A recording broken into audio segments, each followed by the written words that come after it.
Well, good evening. It's wonderful to see so many of you here at St. Paul's this evening, and please know that you are very, very welcome.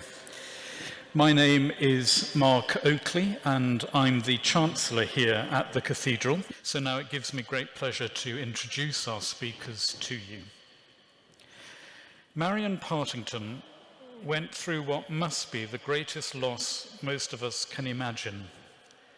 Her younger sister Lucy was abducted and killed by Fred and Rose West in 1973, and for 20 years her family had no idea what had happened to her until the police contacted them to say that her remains had been found in the West's basement. She says her own long, painful journey to forgiveness began in murderous rage, and she will tell us something about that tonight and what she believes forgiveness means and does. Her book, If You Sit Very Still, about her sister, her loss, and what happened through the years, was Rowan Williams's Book of the Year in 2012, and I personally can see why. If you're a human being, it has words in it from which you just can't retreat. Marion now works with the Forgiveness Project in prisons and elsewhere, collecting and sharing stories of forgiveness to build understanding and enable people to think about the radical path. There's an information stall about the project's work here to see after the event, and we're taking a retiring collection for them as well. And it's a great privilege to have the project and Marion with us this evening. As it is our second speaker, Lucy Winkett. Lucy is the rector of St. James's Piccadilly, among the first women to be ordained priest in the Church of England. She was the first to serve here at St. Paul's, and she was here for 10 years, latterly as precentor with oversight of worship. And during that time, that included many very sensitive national memorial services. She's a founding advisor for the public think tank Theos, a long-standing contributor to Radio 4's Thought for the Day, and to my mind, one of the very best reasons to keep it. She wrote the Archbishop of Canterbury's Lent book for 2010, Our Sound is Our Wound, Contemplative Listening in a Noisy World. And she writes and speaks and debates on a wide range of issues, reflecting on culture, art, gender, and of course, religion. Lucy and I have known each other from before we were ordained. In those days, I had a narrow waist and an open mind, but over the years, they seemed to have changed places. Very annoyingly, Lucy has kept both of hers and always brings a perceptive light to some of the most difficult matters of our lives. And we're delighted she's here tonight to speak about one of them. As a friend, I've always valued Lucy's presence as much as her insight. And that speaks very clearly, I think, about an integrity that is so needed in the public arena today. It's great to have you here, Lucy. But first, Marian Partington will introduce us to tonight's theme. So would you please join me in welcoming both our speakers.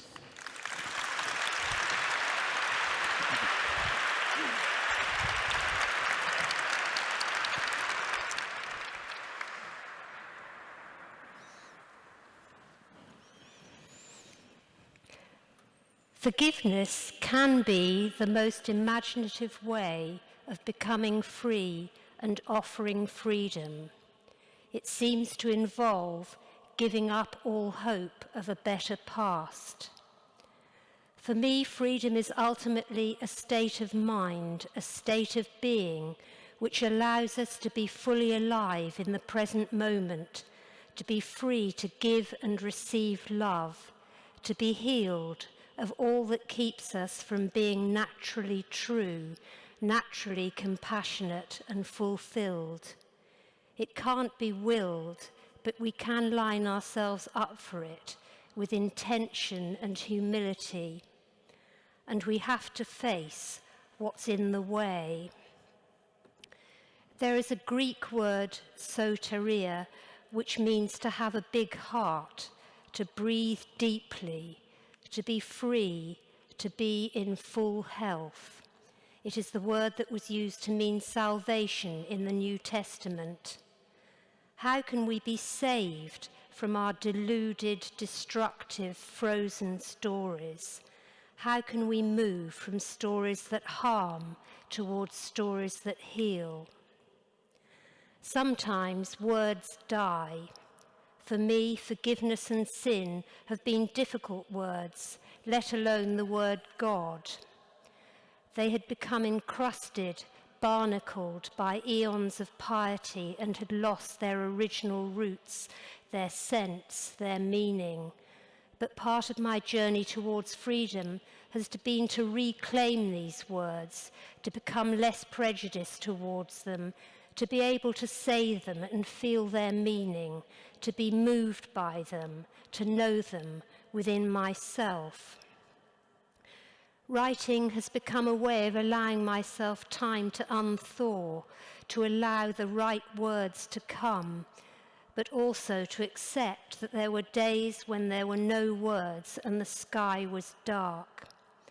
I have often felt that I was risking the disintegration of myself without the assurance that a new whole would emerge. It required solitude and silence, a prayerful, disciplined, patient, watchful stance, a deep listening. It helped me to trust the creative process.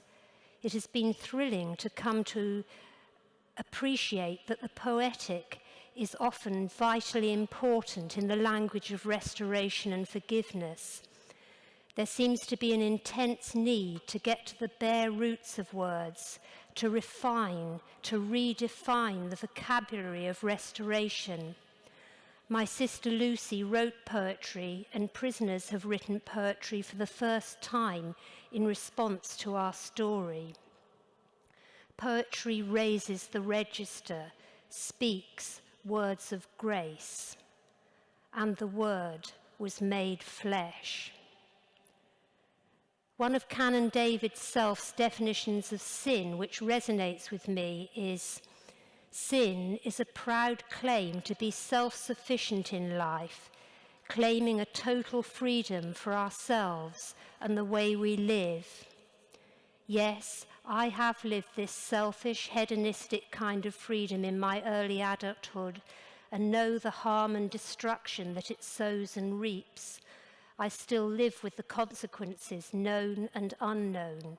It is not possible to change the actions of the past, but it is possible to experience that forgiveness can mean giving up all hope of a better past. 44 years ago, in 1973, Lucy was 21 and I was 25, and we were both in our final year of studying English literature at university. Lucy was scholarly, religious, literary, and chaste. She had kindness, sensitivity, humour, warmth, wit, and a piercing intelligence. She claimed to do the opposite of those around her, mostly me. We loved T.S. Eliot's The Four Quartets and used to muse upon the phrase, the point of intersection of the timeless with time. Here we are akin. We gathered for Christmas with my mother. 5 weeks earlier, Lucy had chosen to be received into the Catholic Church. We came from an agnostic background. On the 27th of December, she went to visit her friend Helen in Cheltenham. In her bag, she had a letter of application to post to the Courtauld Institute, where she had hoped to do a postgraduate study in medieval art. And she also had a medieval text, a dream vision called Pearl. This book helped me to find a shape for my book eventually. Lucy left Helen's house to catch the last bus home. She was never seen again.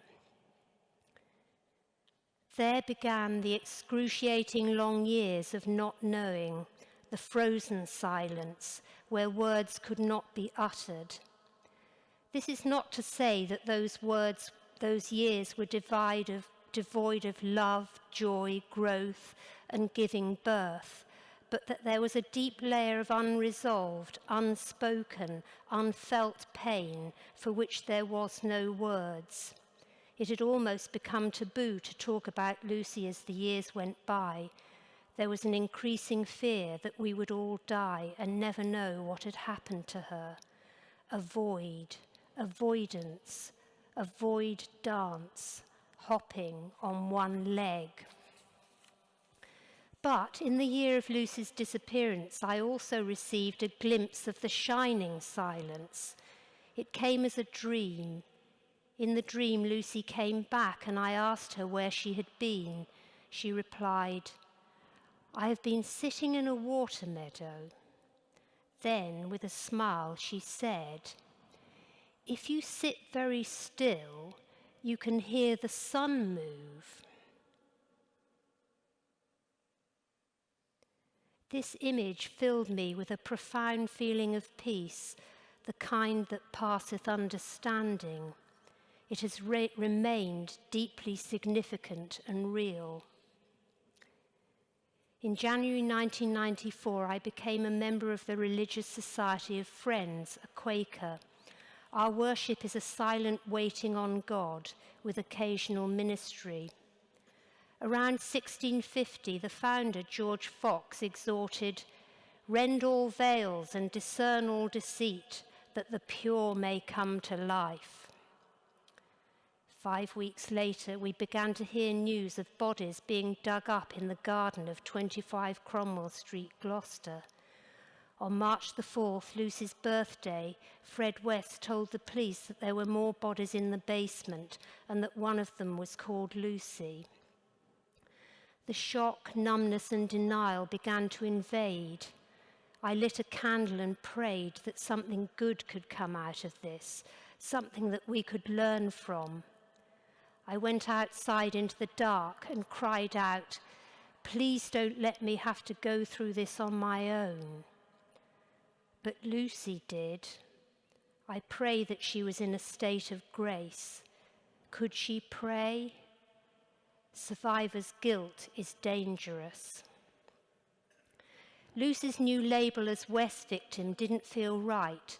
I felt it was vital to reclaim her from the West and the media as my sister and to write about the beauty and aspirations of her life without denying the reality of her excruciating physical violation and demolition. She was abducted, gagged, raped, tortured, and murdered. She was beheaded, dismembered, and buried in a hole with leaking sewage pipes in the basement. I needed to rehumanize her, to salvage the sacred. The American poet Gary Snyder wrote a definition of sacred: that which helps take us out of our little selves into the larger self of the whole universe.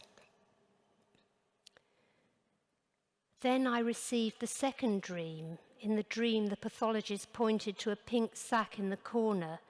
It was full of numbered bones, which assembled themselves into a full-size skeleton. As I embraced the bones, they became Lucy in flesh, and I remembered what she was like to hold. The next morning, I wondered where her bones were. They were being kept for an exhibit for the defense, and we still couldn't have a funeral. I felt the need for this to become real. The police enabled this to happen. I went with 2 friends to a chapel of rest in Cardiff. Inside the full-size coffin were 2 boxes.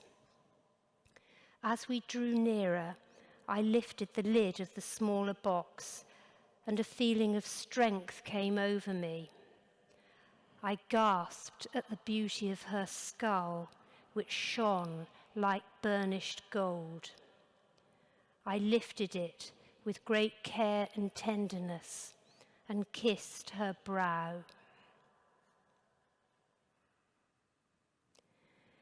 Later that year, I attended a silent 7-day Chinese Zen Buddhist retreat. On the 4th day, I saw clearly that there were 4 ways of dealing with the unthawing, unresolved pain. I could dump it on others. The extreme expression of this would be murder. Let it corrode and corrupt me. The extreme expression of this would be suicide. Try to deny it and carry on as if nothing had happened, which wasn't possible. But then I saw that the most creative, imaginative way forward would be to move towards forgiveness, but I had no idea how this could happen, only that it offered hope, healing, and mystery. I made a vow to try and forgive the Wests. But when I came home from the retreat, I had an overwhelming physical experience of murderous rage. At that moment, I was capable of killing. In other words, I was not so separate from the Wests. I saw within my heart the huge capacity for destruction, for evil. This was the first step towards connecting with the Wests as human beings, the first step towards forgiveness. There is a place deep within that knows that violence can only breed more violence, and this is where it must stop.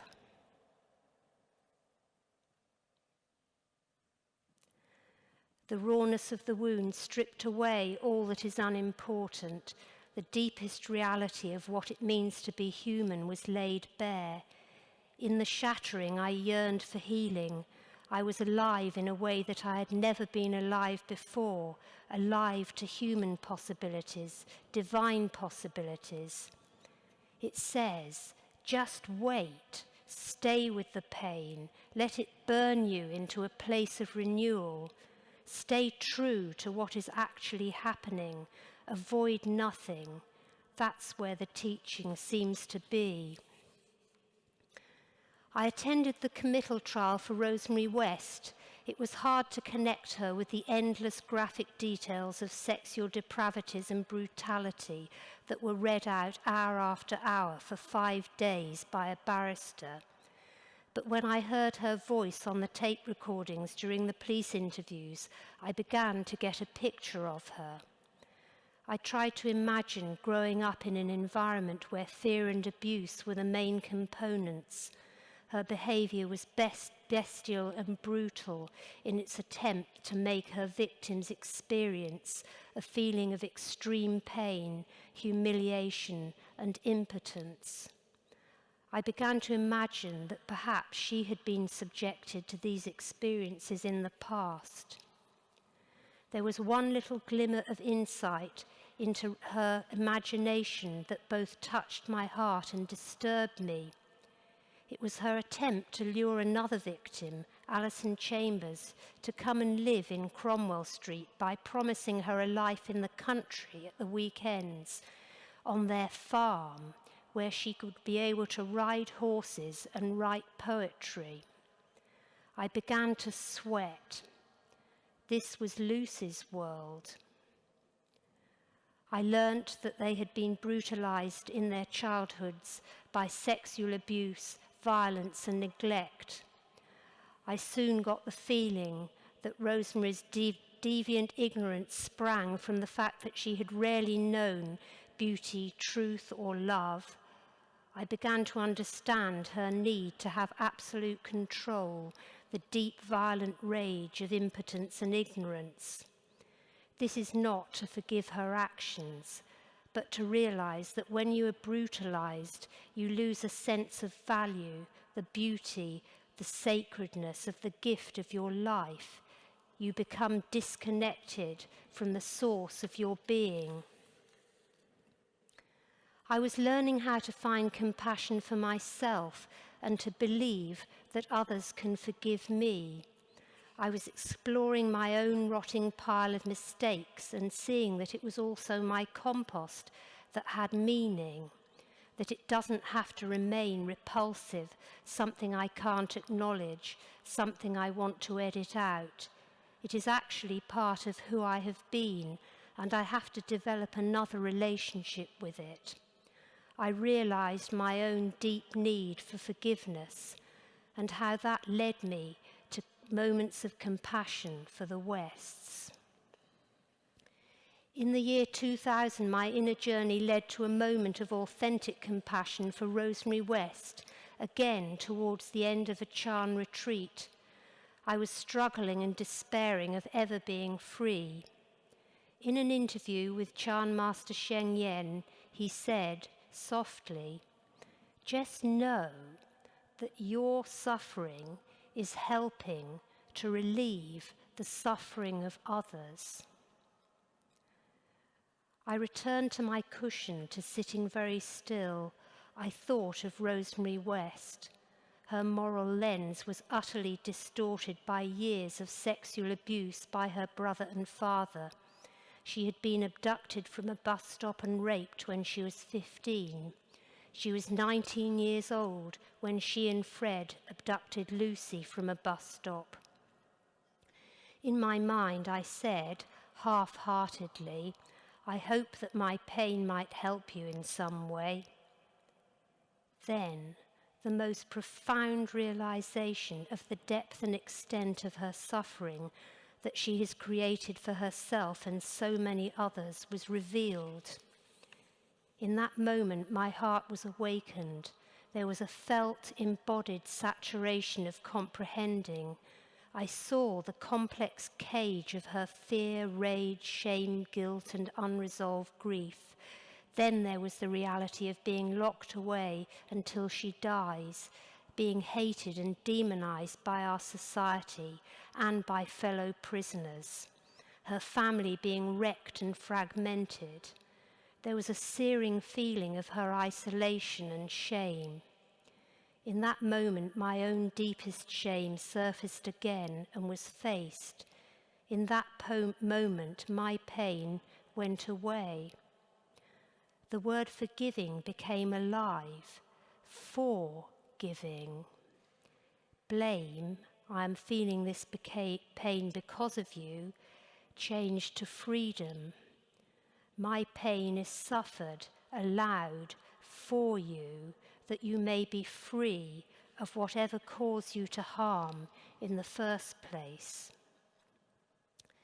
The unexpected byproduct of this empathy with her suffering was a feeling of being freed, being more alive, released in some way. I feel a deep need not to write people off, not to demonize them. I feel a need to find a way of somehow embracing, bringing into love people who have excluded themselves in many ways by their violent, atrocious actions. This feeling has grown through my restorative justice work in many prisons over the years.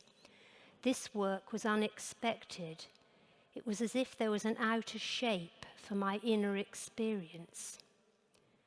In 2004, the first exhibition of the Forgiveness Project opened in the Oxo Gallery. The stories had been collected by the founder, Marina Cantacuzino. The exhibition is called The F Word. Some of us met in a cafe next door and realized that we had all been treading a rather lonely, treacherous path, but we could now rejoice in the birth of a joining up of purpose. I have been privileged to work in prisons for the last 10 years with our program Restore. We use stories from victims and perpetrators to explore the limits and possibilities of forgiveness, considering alternatives to resentment, retaliation, and revenge. Each story expresses the cost and gift of this process. The participants tell their stories in response. The work is something about undoing labels and finding the embrace of a shared humanity. More recently, we began to work with women in Eastwood Park Prison. It was in a creative writing follow-on day that I found myself working with Lisa, who was unable to start. I sat by her and she pointed to a picture of a seashore. Touching on the horizon, she said, "That makes me feel weird." Then she began to write about a walk on a beach. The next part of the exercise was to write "I am" in front of the phrases, then to write down what they felt that they were not, then blend them together. Here is Lisa's poem. I am the waves crashing against the rocks. I am the sound of birds, but I am not free. I am the feel of the sand and the shells. I am not on drink. I am the nice, clear blue water.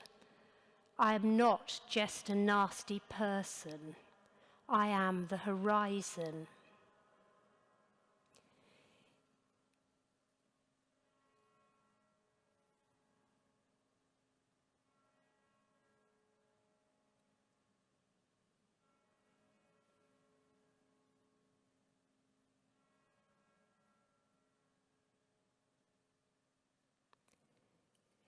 In 2004, I wrote Rosemary West a letter.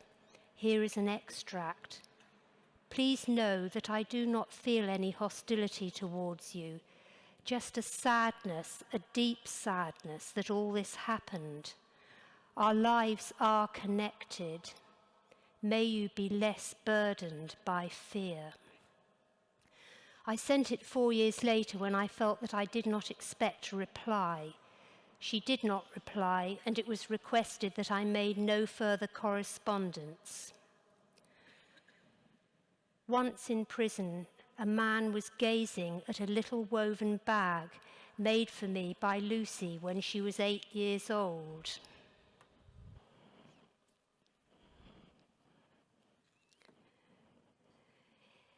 I've used this bag in my work in prisons for some years, passing it round when I'm speaking of Lucy. The man said that he saw light shining from it and that he didn't usually have experiences like that. His name is Peter Wolfe and is one of our storytellers, speaking from a reformed perpetrator perspective. We have since worked together for many years. I told him that Lucy's name means light. I feel deep gratitude for the love and grace that nourishes and upholds this continuing journey. I have tried to keep an open heart and not turn away. And why would I want to do that? It is because I have experienced the sacredness of my own life, and in that realization, nobody can be excluded. Let me end with one of Lucy's poems. She always was more succinct than I. Thank you, Lucy. Your life and death have deepened my knowledge of love. I will try to pass that on. Things are as big as you make them. I can fill a whole body, a whole day of life, with worry about a few words on one scrap of paper. And yet, the same evening, looking up, can frame my fingers to fit the sky in my cupped hands.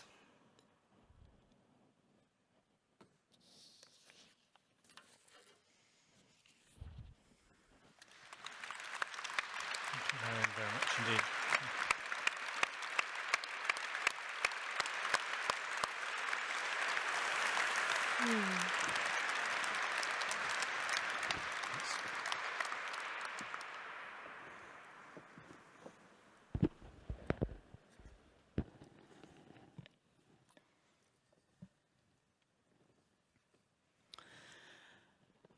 In some ways, as soon as we sit in a grand church like this, as soon as a person in a dog collar talks about forgiveness, in some ways we're all lost.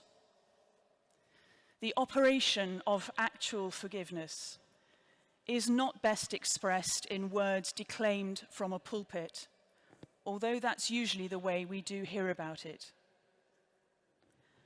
Actual forgiveness is more at home among the tears of bewilderment, uncertain and tentative yearning, than in the echoing certainty of a sermon or a lesson in morality. And so I suppose the first thing that I want to contribute is that although the Christian tradition has had a lot to say about forgiveness, the way we've often tried to say it has run and still runs the risk of distancing us from its revolutionary power in a life actually lived. It's not that there's a line called forgiveness, and we're one side of it, and Marion and others are somehow on the other side of it. As you've listened to Marion, I guess you'll have had a huge variety of reactions, some about her, probably mostly about you. You might be sitting there thinking, I couldn't do that. Or you might have been saying to yourself, I don't know what I'd do, but maybe I'd be able to do that. When his friends asked him how to pray, Jesus replied with a simple, direct, but rather ambitious set of things to say to God. And right in the middle of that prayer, the Lord's Prayer, is that fundamental linking of our being forgiven with the possibility that we might be able to forgive. Forgive us, we pray, as we forgive others.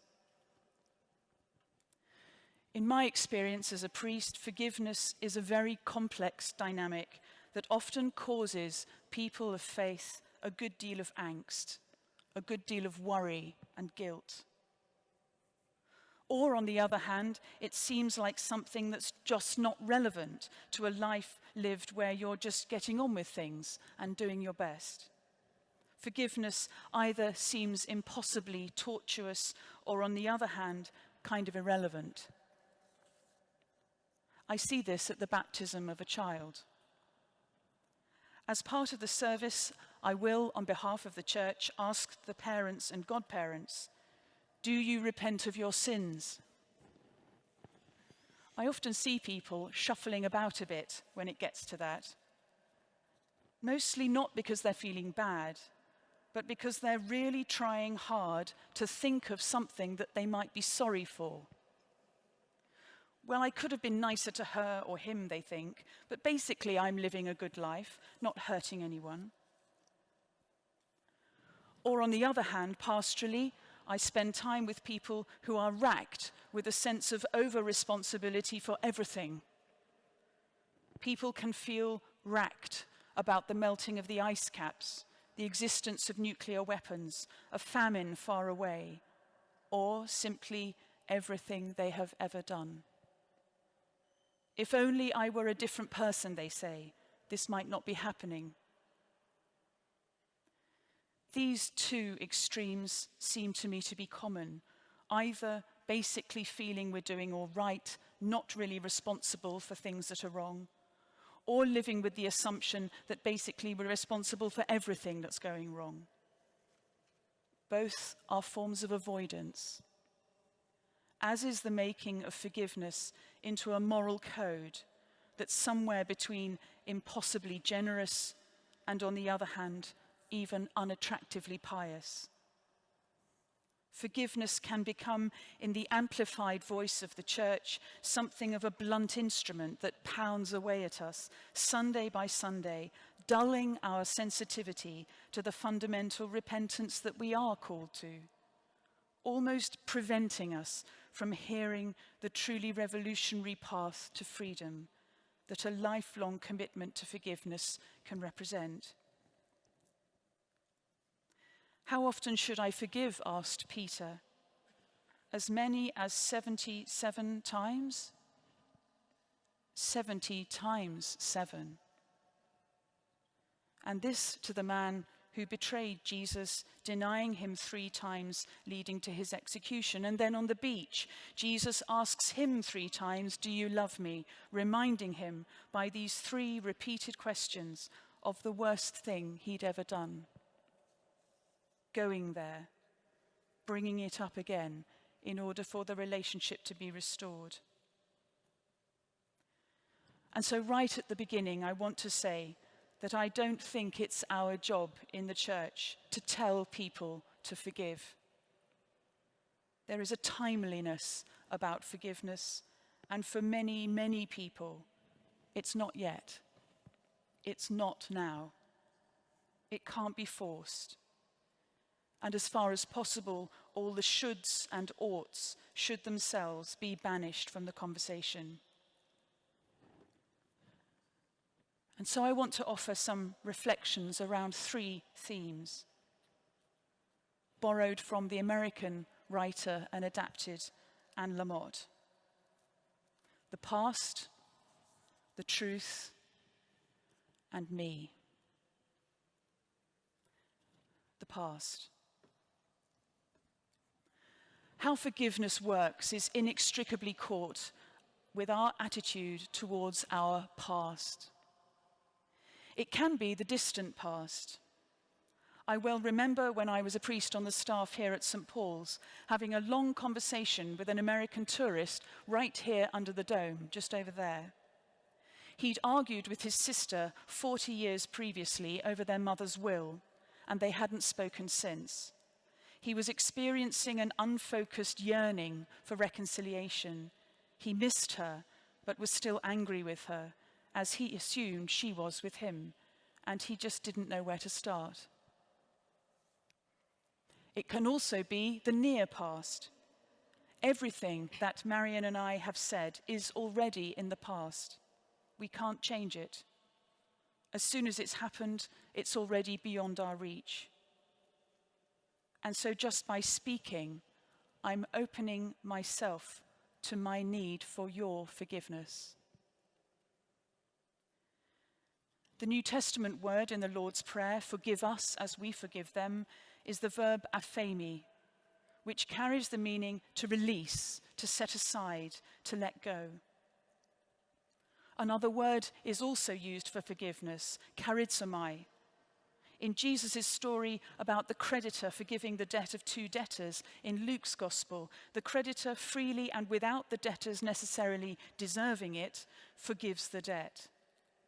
In the sense of charism, there's more of a sense of gift, more like the English word, which has the sense of give in it, to forgive. Both words used for forgiveness imply some space, even some distance, to be released, to be free. Key to any consideration of forgiveness, then, is our own attitude towards our past. Because we collect the evidence for the person that we actually are, rather than the person we'd like to be, from our life lived in time. How we deal with our past, personal and collective, is a huge question, and one that often causes us anxiety and strain.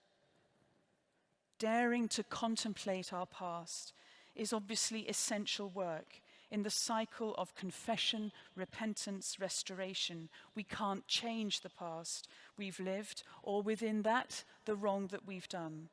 We're powerless to change it, and so we must deal with it another way.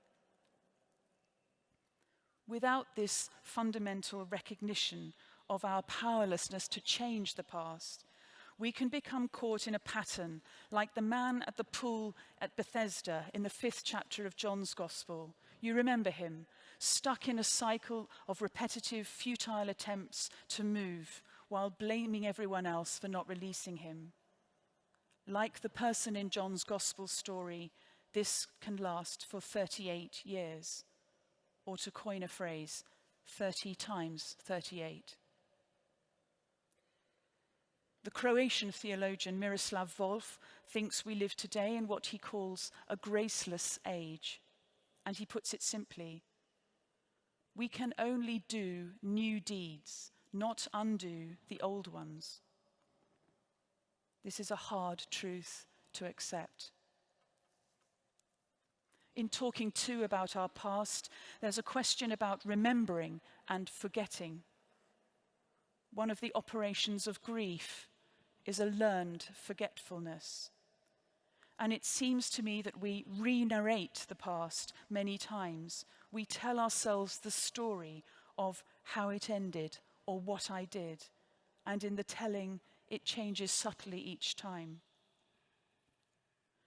I was speaking last week to a woman who is a survivor of torture.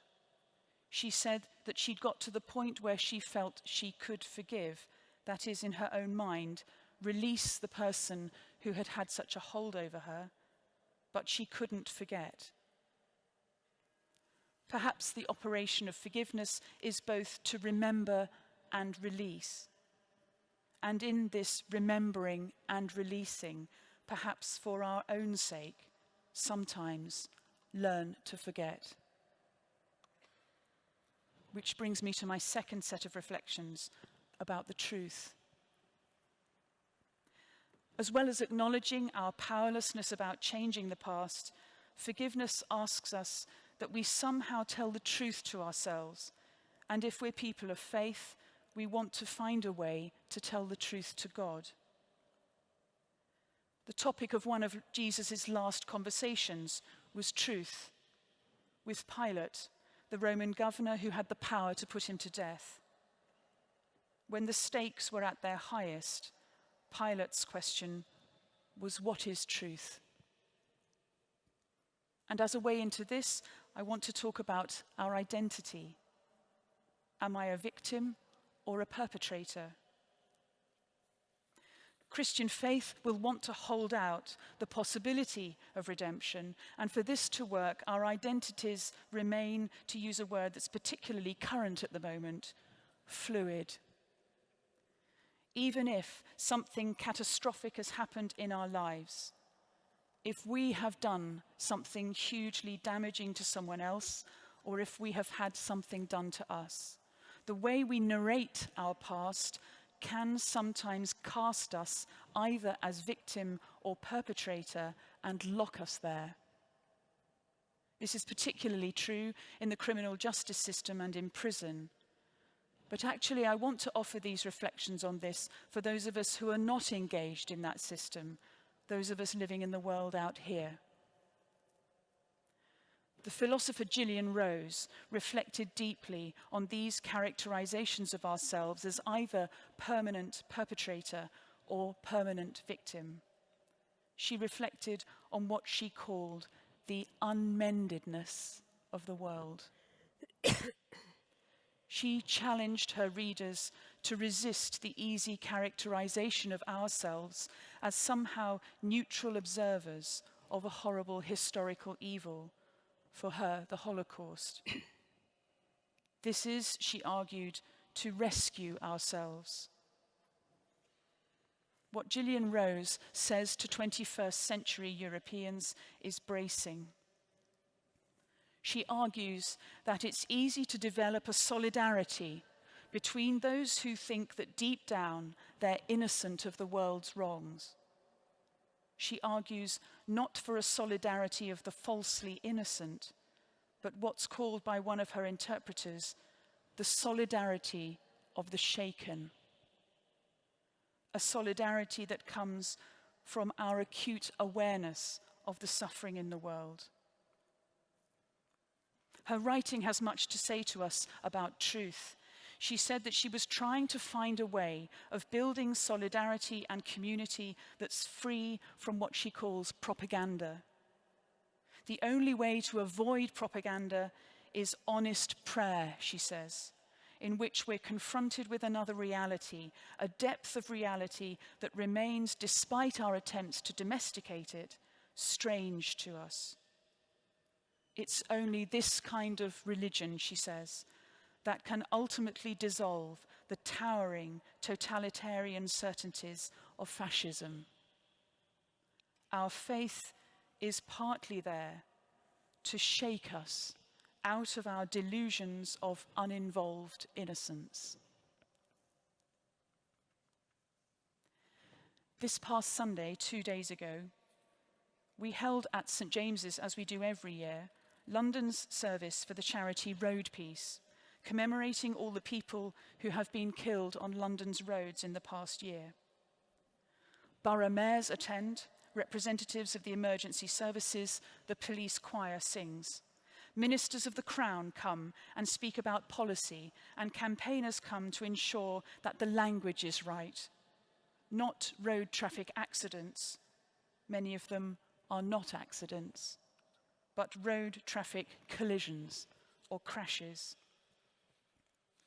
It's a service where raw emotions of anger, grief, despair, and fury are expressed at the futility of the crash that killed the one that they loved, and the often complicated aftermath where blame is too often attributed to the one who died.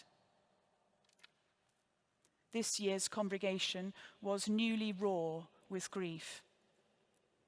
One woman told of her daughter, who was a passenger in a car crashed by a drunk driver. He escaped injury, but she was trapped in the car as it caught fire.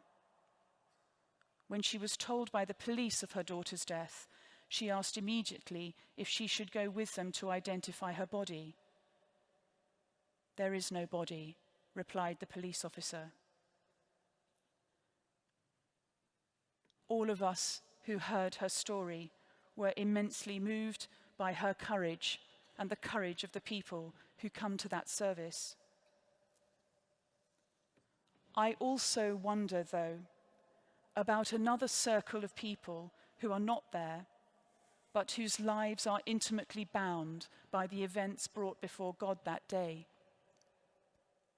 The drivers, the perpetrators, the ones whose inattention ruined the lives of so many in ending the life of one. The ones whose sometimes willful speeding or culpable negligence meant that they too live with a different kind of life sentence. I have sometimes wondered, given that church is a place to bring our grief and greed and guilt, what a service would look like for all the people who had killed someone on the road. The ubiquitous and ordinary use of roads is a useful metaphor for what I'm trying to say about the multiple identities with which we live as victims and perpetrators. In our common use of the roads, a cyclist easily becomes a driver on a different day, and all drivers are at some time pedestrians. A police officer becomes a driver, a medic becomes a cyclist, but at one point in time, we assume the identity, and in the event of a catastrophe like a crash, our identities are fixed. Victim, perpetrator, helper, bystander. The truth is, we move all the time between these roles, on the roads as in life. Accepting this truth, that our identities are not fixed as perpetrators or victims, might help us cultivate compassion towards ourselves and towards others. Might help us live with the gap between the person we know we are and the person we want to be. And also know that the only gaze which falls on all of these identities, the only gaze that contemplates us wholly, is that of God. Lastly, me. To live with myself, to know myself deeply enough to know how to ask for forgiveness, and in turn raise the possibility that I can forgive. For Miroslav Volf, to be forgiven is two things: to receive both the accusation and the release from debt. How do we receive the accusation? By confessing and repenting. How do we receive forgiveness? by trusting that we're forgiven and becoming able to rejoice in the generous gift of the release. Sin confessed can be forgiven, but what the reformer Martin Luther called sin defended can't be forgiven. Therefore, in a modern context, it's the case that often I'm simply not aware of my own sin or my hypocrisy. Despite my best efforts to find it all and name it all, it's resolutely hidden from me. It can be seen by others, by you, and it can be seen by God. It's in part my growing awareness of this, which deepens as I mature, which takes me to church, and by and large keeps me there. I try to follow Christ, commit to my practice of religion with others, precisely because I know my need of God. Because I live in the gap between the person I am and the person I want to be. Because I recognize St. Paul's flesh and long for Christ's spirit. Because there are times when I have sat in the valley of the dry bones of my life and begged them to remember how to dance. The past, the truth, and me. Areas of life that I'm invited to excavate, discover, and explore in my search for the freedom that forgiveness might bring. And so finally, there's a false kindness in the assurances of some contemporary spiritual perspectives, which essentially say that being made in the image of God, a fundamental Christian principle, means that everything we say and do is fine. And there's a false strictness in the kind of spiritual practice that fruitlessly and repetitively talks about sin and little else. Both this false kindness and false strictness are methods of avoiding a path to freedom that's on offer in a forgiveness-shaped life. Gillian Rose wrote an amazing book when she knew that she herself was dying of cancer and had not much longer to live. Love's work is a message from the front line of suffering and forgiving, a message from the front line of living. To live, to love, is to be failed. To forgive, to have failed, to be forgiven forever and ever. Keep your mind in hell and despair not. This last comment was one that seemed to comfort Gillian Rose as she was dying. It's the wisdom of the 19th century Russian Orthodox monk Siluan, breathtaking in its simplicity and challenge. Keep your mind in hell and despair not. And it's on that thought that I end my reflections tonight. Because to me as a Christian, that life is a Christ-shaped life and the story of the human condition. The path to freedom is littered with my attempts to face the past, the truth, and myself. It's a path that leads, yes, to a kind of hell. But there we find others who've gone before us, who stand with us and help to hold us up, so that we, in our turn, might be able to say to others as they arrive, keep your mind in hell, but despair not.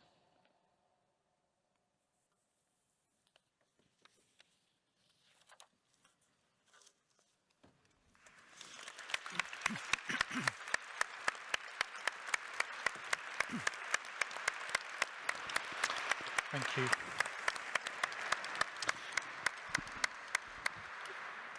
So now, if you would like to ask a question to one or both of our speakers, please do write it down, hold it up, and it will be collected, and I will try and get through as many as I can. Some are starting to come through.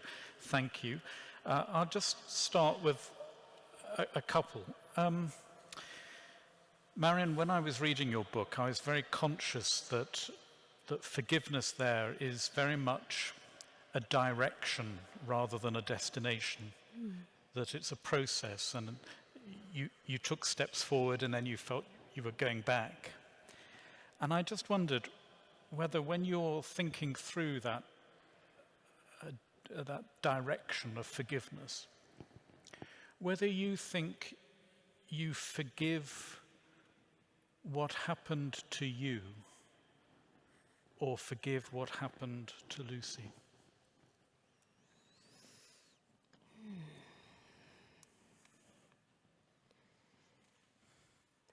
I feel that Lucy and I are deeply connected. So it's not, I would never forgive the actions of the West. But what I've learned is, and what happened to Lucy has made me have to look at myself and have to hold that tension really between the atrocity and the peace that passeth understanding. So it's made me have to face my own need for forgiveness. So I haven't, but it's also made me have to face, especially through my work in prison, the extreme, cruel, violent actions of others. So it's quite a complex, I find it hard to answer that question in a simple way. And maybe the question's a wrong one. I mean, maybe, sometimes Yes. questions frame it in such a way that you can't give a... I don't see it as a separate thing anymore. No, thank you. Well, that's... And Lucy, as I was listening to you, I was thinking of an essay by Rowan Williams, who was reflecting on all the events of the 20th century, and how he actually says in it that we must be aware of the dangers of forgiving too easily. And I wondered, because I heard that being touched on in what you said, what do you think he means by that? The dangers of forgiving too easily.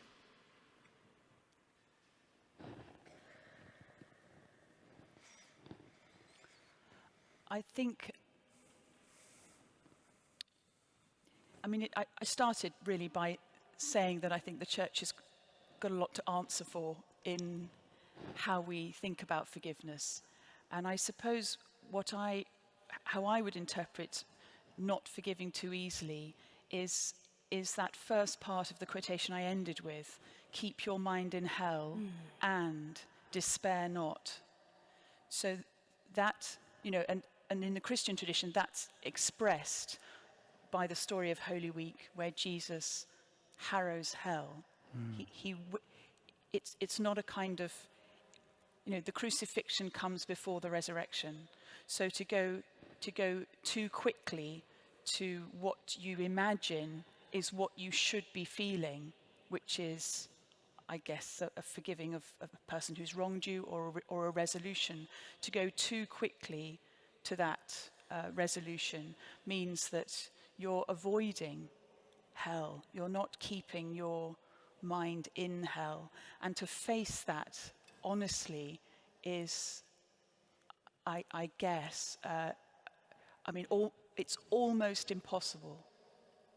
It's just before being completely impossible, but it's necessary in order truly to be free.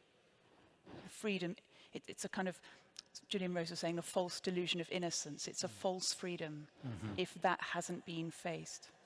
Yes. Thank you. Could I add Yes, something? please. Yes.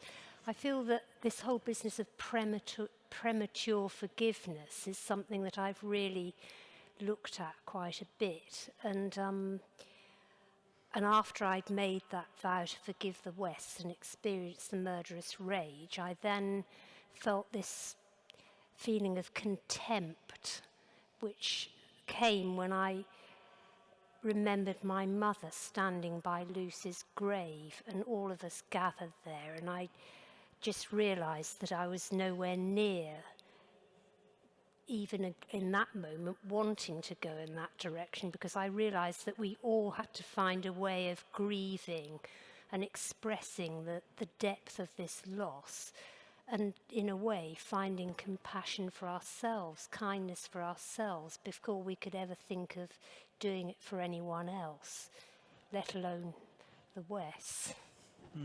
Thank you. Thank you for your questions, which are coming in. Let's begin them. Should forgiveness require repentance? A couple of questions have come in asking that. Lucy. I think that we're talking about forgiveness being a journey of freedom, or a journey to freedom. And there are some kinds, I guess there's different kinds of forgiveness. There must be a kind of forgiveness which is a release for the person who is forgiving, but has not depended on the repentance of the person who is being forgiven. And that's often the case when to release yourself from an action that someone has done to you who then dies, to be able to address that forgiveness, I believe is possible. So the short answer is, I think that forgiveness defies a neat definition, and that it lives in the lived experience of each person in this room. So any easy definitions of forgiveness are just not going to work.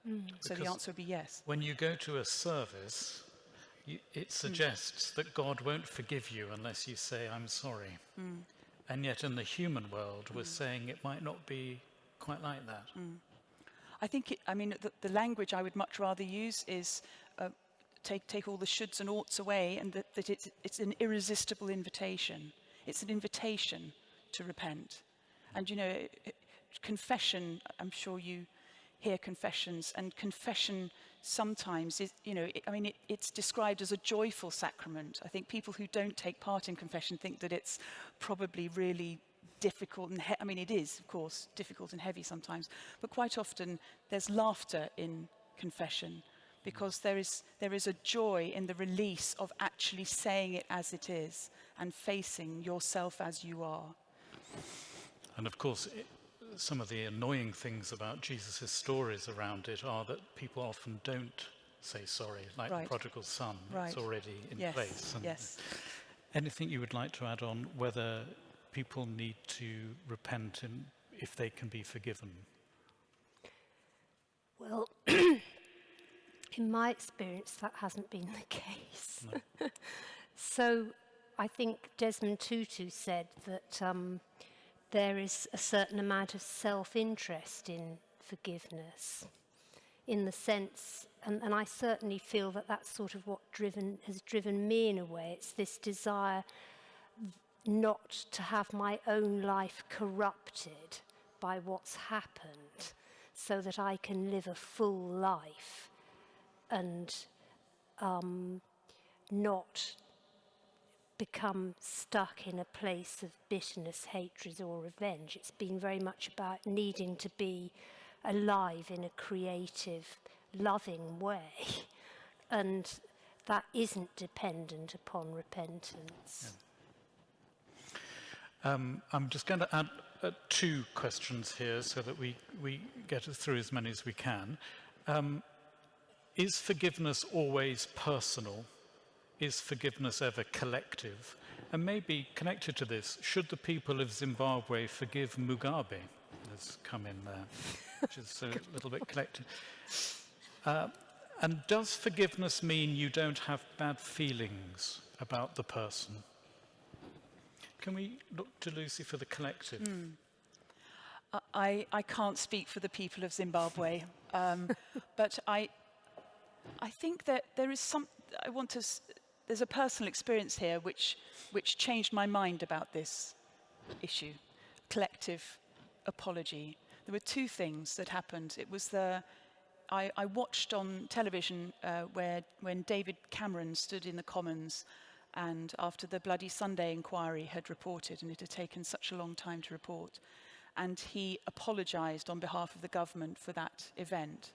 And it was something about the way that he did it, the timeliness of it. It was very soon after the report reported, and I thought, okay, I can hear that as a prime minister apologising for an event that had happened when he hadn't been responsible for it. And the other personal experience actually was in this cathedral on the 20th anniversary of the ordination of women's service. And I was sat over there somewhere. And for those of us who were in the first generations of ordained women, I won't go into it, but it wasn't easy. And I had no expectation that any note of apology would be at all in the service. It was very joyful. Everyone was very happy that there had been 20 years of ordained women. But the Archbishop of Canterbury, at the beginning of his sermon, said sorry. I was completely overwhelmed by that apology from an authority figure, I suppose, for something that he thought had been done that was wrong to the women who were gathered in the cathedral. So from my personal experience, I didn't know that I needed it, but when it happened, I was released from something 20 years later. It was actually miraculous. Thank you. Can we just look at the sorry. I was just thinking about this collective aspect, and it made me think of obviously the Truth and Reconciliation Commission in South Africa. But I had 3 months living on Vancouver Island doing some research into indigenous approaches to the healing of trauma. And when I was there, it was towards the end of a truth and reconciliation process for the First Nations people in relation to the residential schools. And most of my experience of being there was listening to stories of terrible suffering that has been caused by the enforced residential school system and the attempt. And when I got back, the then Prime Minister Stephen Harper said, apologised for the attempted cultural genocide of those people. And I know that the sort of politics that have followed since, and the actual very, very slow way that how could this reconciliation happen after so much generational abuse, etc. But it just there was something about even being able to use that phrase that I found quite impressive, and I thought, at least they're naming it, so something can happen from that moment. And so it just seemed, and I was thinking, how much does that happen here? It's quite difficult to have a national cultural sense of forgiveness when something isn't being even faced or named. And can I just come back to that second question specifically to you, because I think there may be people in here tonight hearing you thinking, how is this done? How does this feel when you've forgiven somebody that's done the things that they have to you and your family? Are the bad feelings still there, even though forgiveness has been given, or? Well, I don't see forgiveness as a noun that you tick off. Yeah. I see it as an ongoing verb in everyday life. And I don't see that I've reached a fixed place. As you noticed in reading the book, it sort of comes and it goes. And, there are times when, I can, in family situations, it's something to do with just trying to pay attention to feelings that are going on and sometimes choosing not to express them or... Yes. yes. Thank you. Two questions here, and I think this is an important topic to bring into the conversation, about people who don't believe in forgiveness, that actually it might be a morally wrong thing to do, that you're somehow skating over people's accountability. And there's a question here: how can you get someone who is terribly unforgiving and happy about that to start to be more forgiving? Let's start there. Lucy.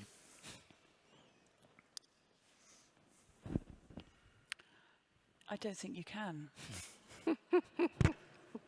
And I think one of the things that I'm learning listening to Marion is how, I'm using the word probably slightly wrongly, but how umbilically linked me understanding or recognizing or knowing my need of forgiveness is to the raising of the possibility that I might be able to forgive. So the journey inwards is the journey, that's the kind of adventurous, brave journey. So I think you can't then say to somebody, well, you can try, you should forgive, or I'd like to tell you how you can forgive. But that's, to me, it's starting in the wrong place. So the only way that I can make you do anything is by living it and inviting you into something that I know about. Otherwise, there's no integrity in that. That's why I think it's hard for priests, we're all a bunch of finger waggers, aren't we? And we're telling people what to do and how to live. Yourself. But yes, And you know what I mean. Yeah, of course. Yeah. It's very, that dynamic is so unhelpful. Yes. And it's not just unhelpful, it actually prevents the action of forgiveness, or prevents the journey of forgiveness, because then it's misdiagnosed, if you like, and misdirected, and it's all about you should forgive. So I think you can't start there, you have to start in here. Anything to add, or shall I move on? Well, I'm just thinking about the process of restorative justice, which is rooted in, came from sort of Canada's process of sitting in a circle, bringing everyone together who've been harmed by the actions of someone. So the members of the community, the so-called perpetrators and family, the so-called victim and family, and just sitting. And the word forgiveness isn't in the circle. It's very much about each person having a chance to talk about the context of what happened and what was going on in their lives. And gradually, as those feelings are expressed, something can change. But one of the things that stays in my mind of someone that I read recently was that the minute you put the word forgiveness in there, it stops the process. That, it's a matter of going with what's actually arising for each person, and it's not within a, it's like my thing about needing to reclaim the words, but I think these words can really cause people to shut down rather than dare to express what they're actually feeling. And there again, there aren't sort of right and wrong feelings in the process. So you're not repressed or suppressed by an ethic that's expecting you to be a certain way. There are 2 or 3 questions here in the same area, and I think it's coming from this idea that forgiveness may be something that we discover more than do. Nevertheless, as somebody has written here, how do I forgive when I suffer with the consequences of what happened to me every day? Well, I think, in my experience, I think there's something about having a strong intention to want to do that. And once that came, then things came into my life, unexpected things that helped me move in that direction.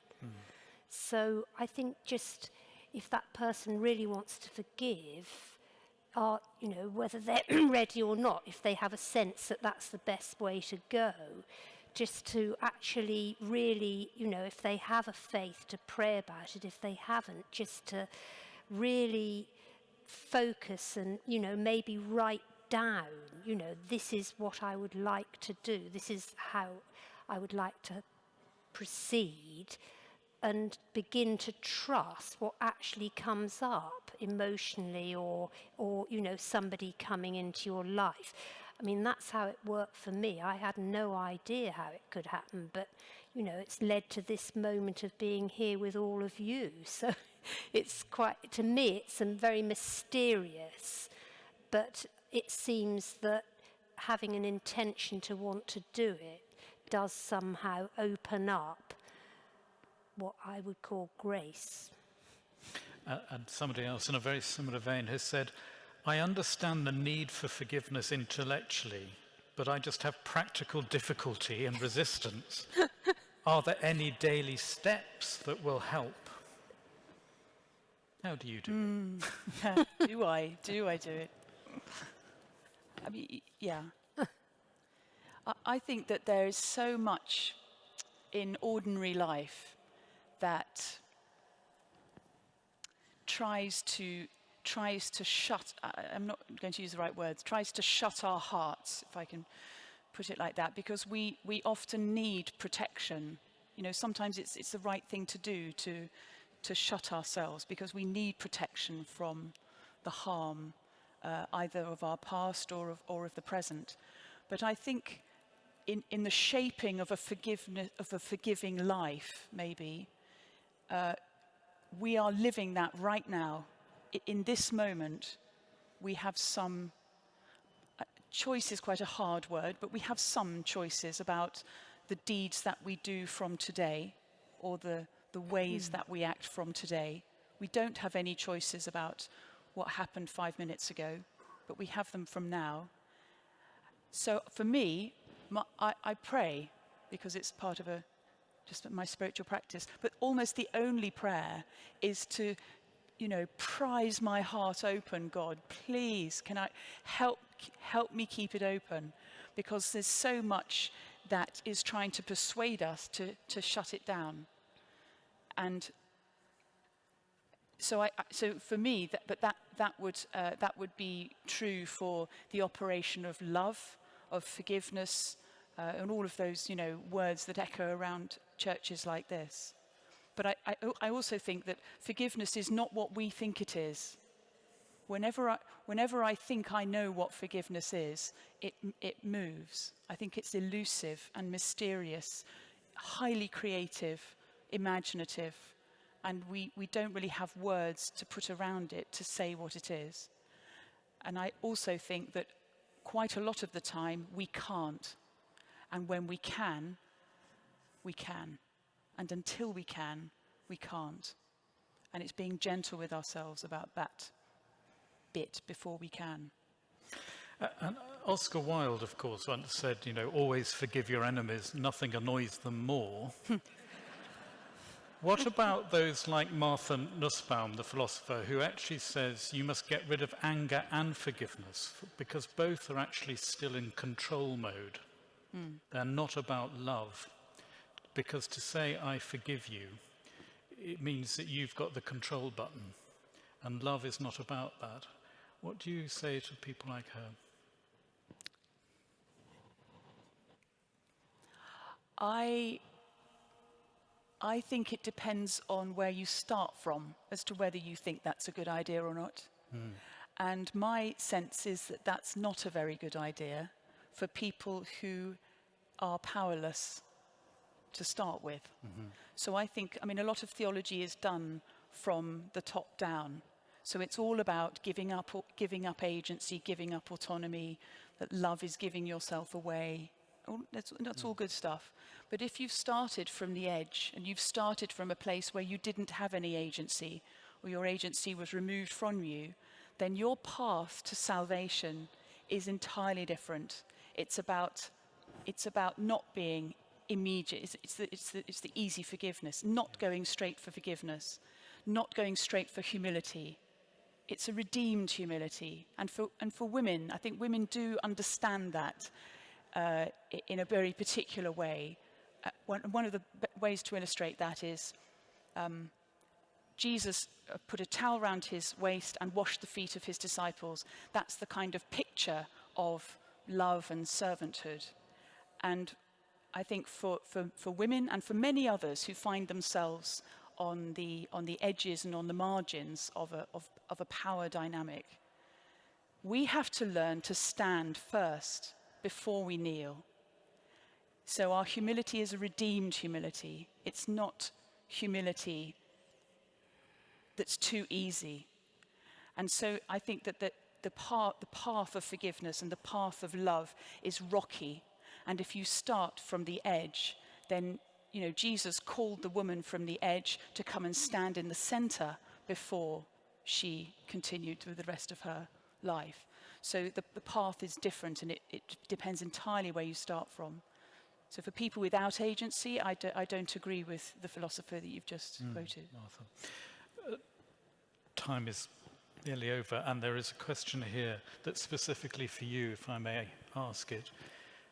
If you had met Rose West, you would have forgiven her, but what else would you ask her or say, and why?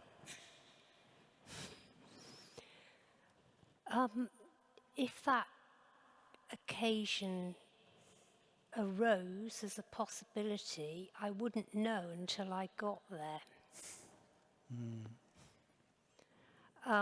I would just sit and wait. Have you imagined that meeting? Well, I have thought of it as a possibility, but I remember when I was working in Bristol prison in the early days, and I spent some time on a lifers wing, and we were just left. It was an extraordinary afternoon, and I think I remember asking them, how do you live with what you've done? Do you think about it a lot, or do you try not to think of it? How do you live with it? And they all wanted to talk about it because nobody had really asked them.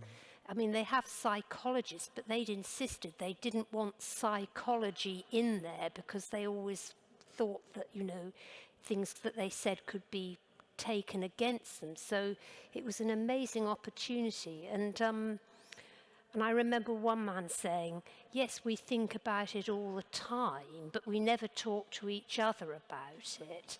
And then one man said, it's taken me 10 years to accept what I did, to face and accept it.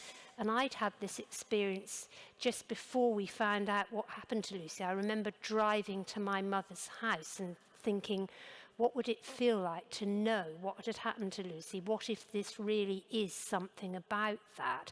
And completely out of blue, into my mind came, I would want to meet them, but I wouldn't want to meet them for 10 years. So I don't know where that time of 10 years comes from, but it's now 20 odd years since we found out what happened to Lucy. And I wrote I sent the letter in 2008, so that was 94, 14 years after we found out. And I think when I sent it, there was a sense that if a meeting arose from that, I would be ready to do that. But I don't know that there are any, what are the questions? When we work with people in prison with the Forgiveness Project, we never ask them what they've done, but they often want to tell us, and we listen, but that's not the purpose of why we're there. And your whole point you're making about right now we can make choices, I think that's part of what I like to talk about sometimes, that you can actually make decisions about your life that mean that you can choose to not do things or to look at things. It's not so if that comes up, I think that's kind of what I'm trying to express when I talk about my experience. I'm trying to give an example of what I found helpful, and that is sometimes picked up on. But it is the most moving, fulfilling work, because it's completely undone a lot of my prejudices and my sense that of, victim, perpetrator. I mean, those roles, a lot of the work's very much about helping them to recognise what has led them to commit the crime that they did, which is usually a ruined childhood. It's very nearly 8 o'clock, and I just wondered, my guess is if everybody else is a little bit like me, it has been an extraordinary, provocative evening where we've been made to think about the depth of words we often use too easily. And I just wondered if you could give us a final thought to take out of those doors as we make our way home and start our lives again tomorrow. Lucy.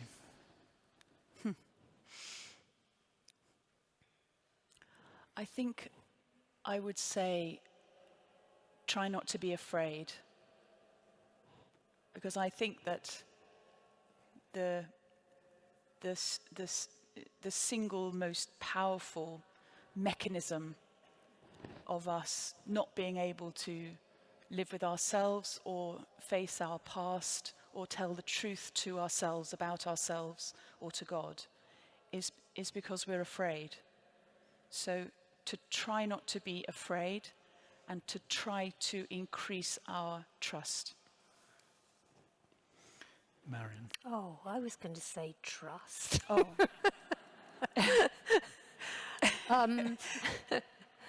Say it.